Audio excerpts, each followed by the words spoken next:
সেই প্রাচীন যুগ থেকে এই বর্তমান যুগ পর্যন্ত আমরা দেখেছি নাটকে নাট্যকারেরা বহু গানের ব্যবহার করে এসেছেন। কিন্তু এই গানের ব্যবহার কেবলমাত্র যে দর্শক বিনোদনের জন্যই তারা করেছেন তা কিন্তু নয়। বহু ক্ষেত্রে আমরা দেখতে পেয়েছি নাটকে ব্যবহৃত এই গানই হয়ে উঠেছে নাটকের প্রাণ। হ্যালো স্টুডেন্টস, চলে এসেছি তোমাদের সামনে আমার আজকের নতুন ভিডিও নিয়ে। আমার আজকের ভিডিওর বিষয় নাটকে গানের ব্যবহার। তোমরা অনেকেই আমার কাছে এই ভিডিওর জন্য অনুরোধ করেছিলে, আমি সেই কারণেই আজকে বিষয়টা নিয়ে তোমাদের সামনে হাজির হয়েছি।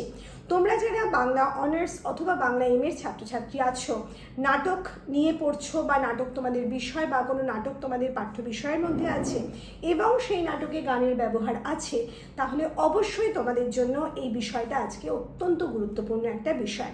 তাছাড়া যারা বাংলা বিভিন্ন কম্পিটিটিভ এক্সামের জন্য বাংলাকে বিষয় করেছো, তাদের জন্য কিন্তু আজকের এই বিষয়টা অত্যন্ত গুরুত্বপূর্ণ ভালো একটা বিষয়, কারণ এই প্রশ্নটা কিন্তু নাটকের গানের জন্য অত্যন্ত গুরুত্বপূর্ণ একটা প্রশ্ন, যে প্রশ্নটা আমরা বহুবার বহু রকমভাবে পরীক্ষায় এসেছে দেখতে পেয়েছি।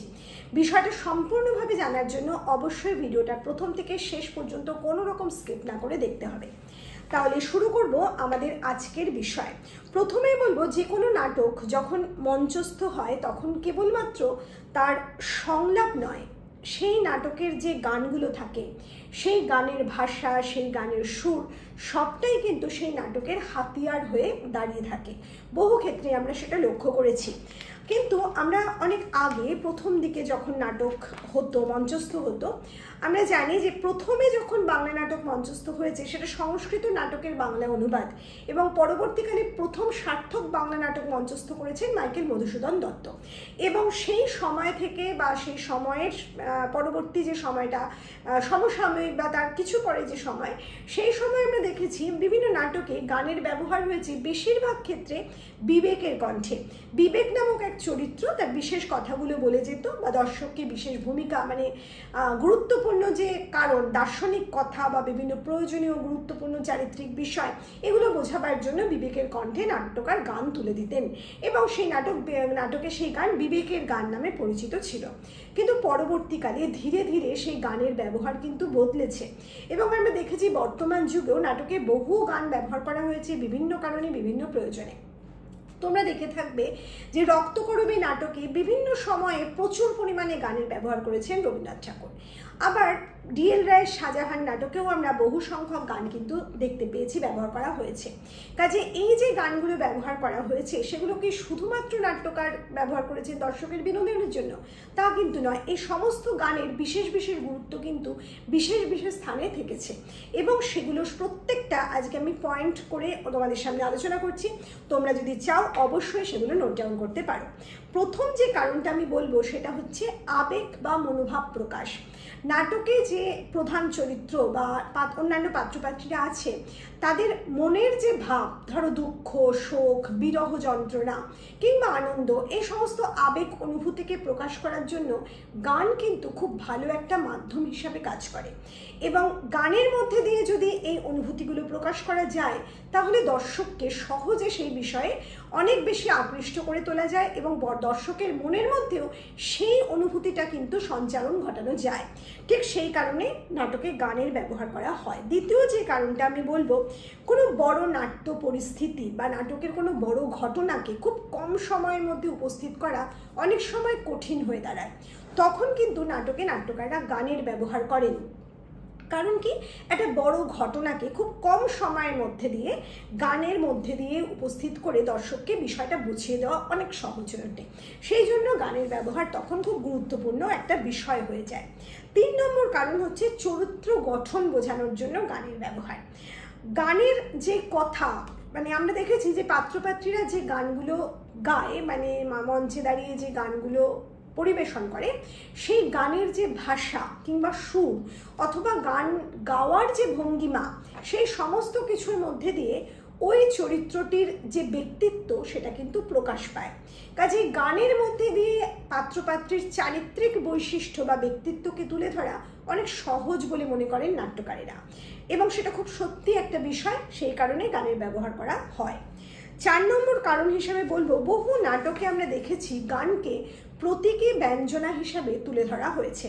এইমাত্র যে রক্তকরবী নাটকের কথা তোমাদের বললাম রবীন্দ্রনাথ ঠাকুরের, সেই রক্তকরবী নাটকে তোমরা যদি পড়ে থাকো তাহলে দেখবে বিশু পাগলের কণ্ঠে, নন্দিনীর কণ্ঠে অথবা রঞ্জনের কণ্ঠে ব্যবহৃত হয়েছে এমন বহু গান সেই নাটকের প্রতীকী ব্যঞ্জনাগুলোকে স্পষ্ট করেছে। অর্থাৎ সেই গানের মধ্যে দিয়ে সেই নাটকের যে প্রতীকী ব্যঞ্জনা, নাট্যকারের যে মনের ভাষা, মনের কথা যা তিনি দর্শককে বোঝাতে চান, সেটা খুব স্পষ্টভাবে ব্যঞ্জিত হয়েছে। কাজেই সেই প্রতীকী ব্যঞ্জনার জন্য নাটকে গানের ব্যবহার অত্যন্ত গুরুত্বপূর্ণ। পঞ্চম যে কারণটা আমি বলবো সেটা একটা গুরুত্বপূর্ণ কারণ এবং অত্যন্ত জ্ঞাতব্য একটা বিষয়, সেটা হচ্ছে কথা যখন চলতে পারে না, গান তখন নাটককে গতি দান করে। অর্থাৎ নাটকের সংলাপ যখন দর্শকের কাছে খুব একঘেয়ে একটা বিষয় হয়ে যায়, দর্শক যেন একটা অস্থির হয়ে উঠেছে নাটকের একঘেয়ে গুরুগম্ভীর সংলাপ শুনতে শুনতে, সেই সময় নাটকে যদি একটা গান ব্যবহার করা হয়, নাটকে তখন দর্শকের কাছে কিন্তু নাটকটা অত্যন্ত ভালোভাবে গ্রহণযোগ্য হয়ে ওঠে। অতএব একঘেয়েমি কাটানোর একটা বিষয় হচ্ছে এই গান। অর্থাৎ গানটা সেই সময় নাটককে গতি দান করে যখন মানুষ আর সংলাপ শুনতে চাইছে না। এরপর আমরা 6 নম্বর কারণে যাব, কিন্তু 6 নম্বর কারণে যাওয়ার আগে তোমাদের কয়েকটা বিষয় বলবো। তোমরা যারা আমার ভিডিও রেগুলার দেখো কিন্তু আমার ভিডিওতে লাইক করো না অথবা আমার ভিডিওকে সাবস্ক্রাইব করো না, তাদের জন্য বলবো তোমরা অবশ্যই আমার ভিডিওকে লাইক করো, ভিডিওকে সাবস্ক্রাইব করো, কারণ তোমাদের এই কার্যকলাপই কিন্তু আমার অনুপ্রেরণা।